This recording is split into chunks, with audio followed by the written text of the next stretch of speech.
हाय दोस्तों, कैसे हो। चलो, आज का हमारा टॉपिक है मेटाबॉलिक एंजाइम।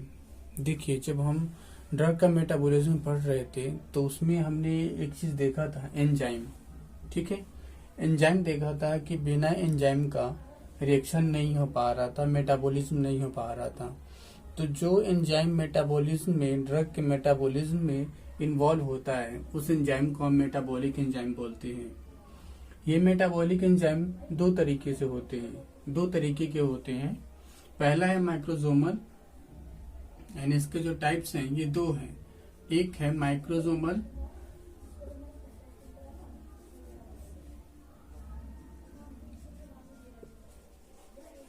और दूसरा है नॉन माइक्रोसोमल है, नॉन माइक्रोसोमल एंजाइम। ठीक है, माइक्रोसोमल या नॉन माइक्रोसोमल दोनों ऐसे एंजाइम हैं जो ड्रग के मेटाबॉलिज्म में इन्वॉल्व होते हैं। दोनों का एक ही काम होता है, जो ड्रग के मेटाबॉलिज्म के जो मैकेनिज्म है, जिसमें पहला फेज 1 रिएक्शन और फेज 2 रिएक्शन, जिसको कंजुगेशन रिएक्शन बोलते हैं, दोनों के दोनों उसमें इन्वॉल्व होते हैं। कुछ ड्रग माइक्रोसोमल एंजाइम के अंडर काम करते हैं और कुछ ड्रग नॉन माइक्रोसोमल एंजाइम के अंडर काम करते हैं।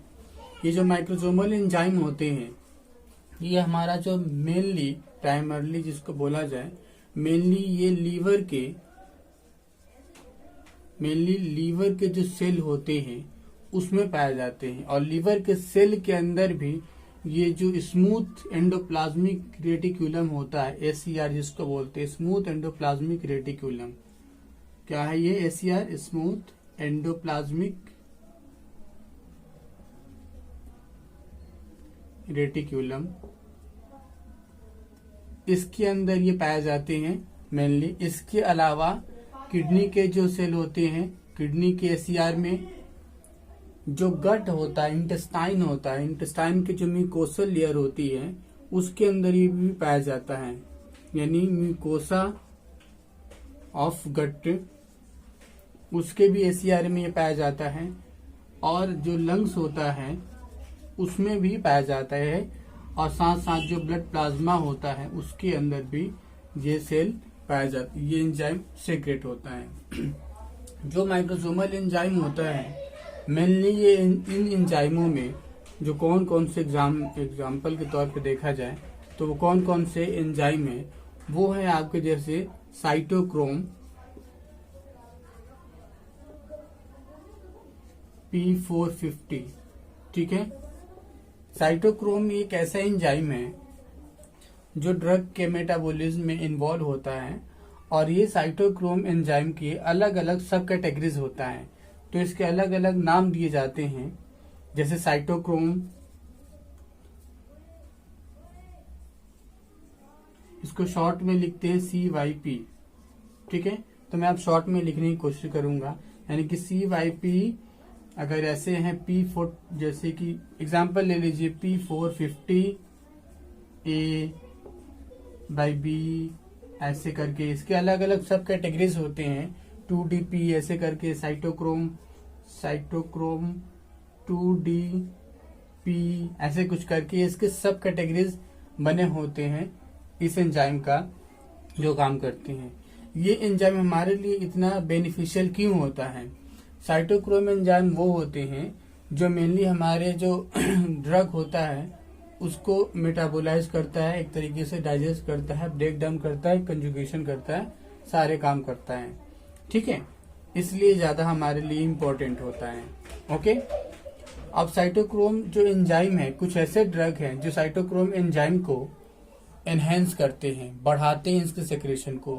कुछ ऐसे एंजाइम है, कुछ ऐसे ड्रग है जो साइटोक्रोम का जो सेक्रेशन जो एसीआर से हो रहा है वहां पे काम करके इसके सेक्रेशन को एनहेंस करा देते हैं। कुछ ऐसे एंजाइम है जो इसके सेक्रेशन को डाउन कर देते हैं, इसके काम करने की जो एक्शन कैपेबिलिटी है उसको भी डाउन कर देते हैं, यानी कुछ इसको इनहिबिट करते हैं। ठीक है, तो इसका हमारे लिए उतना ज्यादा यूज कहाँ पड़ता है साइटोक्रोम का? साइटोक्रोम का हमारा सबसे ज्यादा वहां यूज पड़ता है, या जो माइक्रोसोमल एंजाइम की मैं बात कर लूं, साइटोक्रोम। तो जैसे कि कोई हमने ड्रग लिया, वो ड्रग को मेटाबोलाइज करने के लिए माइक्रोसोमल एंजाइम है, और ये माइक्रोसोमल एंजाइम साइटोक्रोम है। साइटोक्रोम उसको डाइजेस्ट कर रहा है, यूं कहो कि मेटाबोलाइज कर रहा है।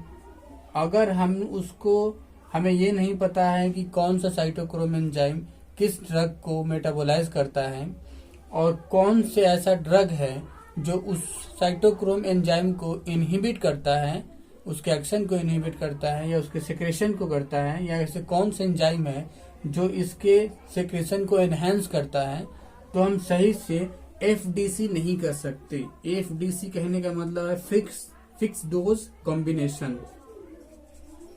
फिक्स डोज कॉम्बिनेशन हमसे नहीं हो पाएगा, और इसका रिजल्ट ये होगा कि हमें कोई दवाई, जैसे मान लो कोई मेडिसिन हम दे रहे हैं, जैसे मान लीजिए कि हमने पीसीएम दिया किसी को, हमें पता है कि पीसीएम, जब तक हमें ये नहीं, सपोज कर लीजिए अगर हमें ये नहीं पता होगा कि पीसीएम जो एंजाइम है इसका मेटाबॉलिज्म, सॉरी पीसीएम जो ड्रग है इसका मेटाबॉलिज्म, पैरासीटामोल, इसका जो मेटाबॉलिज्म कौन सा एंजाइम करता है, एंजाइम के बारे में हमें नहीं पता। दूसरा चीज, ये कौन से एंजाइम से इनहिबिट होता है, या ये वाला एंजाइम कौन से इनहिबिट होता है। तीसरा चीज, अगर हमें ये नहीं पता कि इसका इंड्यूसर कौन है, कौन से ये वाला एंजाइम बढ़ता है इसका सेक्रेशन, तब तक हम इसके कॉम्बिनेशन में नहीं दे सकते। कहने का मतलब है कि जैसे एक ड्रग आपने दिया और उसके साथ साथ दूसरा ड्रग आपको दे दिए, तो पता चला कि एक ड्रग तो दूसरे ड्रग को मेटाबोलाइज कर रहा है, साइटोक्रोम। मान लीजिए साइटोक्रोम किसी एक ड्रग को, ये मान लीजिए ए ड्रग है, उसको मेटाबोलाइज करता है, राइट। और जो कोई बी ड्रग साथ में आपने दे दिया एक ही साथ, वो साइटोक्रोम को इनहिबिट करता है। तो जो ये मेटाबोलाइज कर देता और ये क्या करता है, इनहिबिट करता है। तो जैसे इनहिबिट करने वाले दोगे तो ये काम ही नहीं कर पाएगा। जब काम नहीं कर पाएगा तो इस ड्रग का हमारे बॉडी में लंबे समय तक रहना होगा, यानी लॉन्ग एक्टिंग ड्रग में चला जाएगा ये, यानी कि लंबे समय तक हमारी बॉडी में काम करेगा। और अगर हमें जितना चाहिए, अगर नेसेसरी समय से ज्यादा समय तक बॉडी में रहता है, तो फिर वो हमारे लिए नुकसानदायक भी कर सकता है और हमारे लिए फायदेमंद भी कर सकता है। अगर हमें किसी ड्रग को अपने बॉडी के अंदर लंबे समय तक रखना है, तो हम ऐसी कॉम्बिनेशन लेते हैं कि जैसे मान लीजिए एक ड्रग किसी साइटोक्रोम की वजह से, किसी माइक्रोसोमल एंजाइम की वजह से मेटाबोलाइज होता है, और बी ड्रग है उसके साथ ही अगर हम दे देते हैं जो इसको इनहिबिट करके रखता है, और हमें उस ड्रग को लंबे समय तक बॉडी में रखना है, तो क्या करेंगे, इसका कॉम्बिनेशन में देंगे ये प्लस ये, A drug plus B drug. क्यों? क्योंकि बी ड्रग क्या करेगा, उस एंजाइम को ना डाउन करेगा। जब एंजाइम डाउन रहेगा तो ए का मेटाबॉलिज्म नहीं हो पाएगा, ये ब्रेक डाउन नहीं होगा। जब ये ब्रेक डाउन नहीं होगा तो ये ड्रग हमारी बॉडी में लंबे समय तक रहेगा, अगर हमें ऐसा पर्पज है। लेकिन अगर हमें ये मालूम ही नहीं है कि ये ए ड्रग किससे मेटाबोलाइज होता है और किससे ये जो मेटाबोलाइज, जो इस ड्रग को जो एंजाइम मेटाबोलाइज करता है वो कौन सा दूसरा ड्रग है जो इस एंजाइम को सप्रेस करता है, हमें नहीं पता रहेगा तो हम कॉम्बिनेशन नहीं बना सकते। यही एफडीसी है, यानी कि एक साथ कई सारे ड्रग को हम अप्लाई करते हैं किसी पेशेंट के ऊपर, हमें ये नहीं पता रहता कि कौन सा ड्रग किससे मेटाबोलाइज होता है, कौन सा ऐसा ड्रग है जो किसी एंजाइम को एनहेंस कर देता है, और ऐसा कौन सा है जो किसी एंजाइम को सप्रेस करता है। तब तक हम ये एफडीसी नहीं बना पाते। तो इसका नॉलेज हमें होना बहुत जरूरी होता है। मैं एक चार्ट बना के अगले वीडियो में इसको बता दूंगा कि कौन सा एंजाइम है वो किस ड्रग को मेटाबोलाइज करता है, और उस एंजाइम को कौन सा ड्रग है जो उसको एनहेंस करता है, और कौन सा ड्रग है जो उसको सप्रेस करता है। ठीक है, तो ये है माइक्रोसोमल एंजाइम। माइक्रोसोमल एंजाइम हमारा जो मेटाबॉलिज्म वाला काम करता है, इसका ध्यान रखिएगा। ठीक है, इसके कॉन्सिक्वेंसेस भी हम आगे पढ़ेंगे, देखेंगे। दूसरा है नॉन माइक्रोसोमल एंजाइम।